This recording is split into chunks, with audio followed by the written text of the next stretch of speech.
What's up guys, Vic Christoph here at PhoneArena, and today we have the Huawei P30 and we're testing the video capabilities of this new camera. So let's take a look, follow me around, let's walk a bit.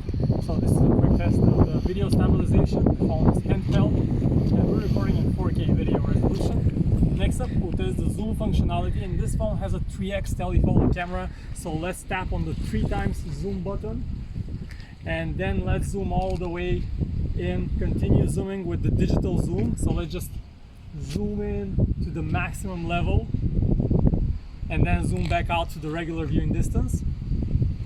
And the next thing that we'll do is I will step out of the frame so we can test the continuous autofocus feature. See if the phone can focus on my hand automatically, on the background, my hand, the background. Once again, let's do this quicker. How fast is it? Let me know in the comments. Can it lock the focus?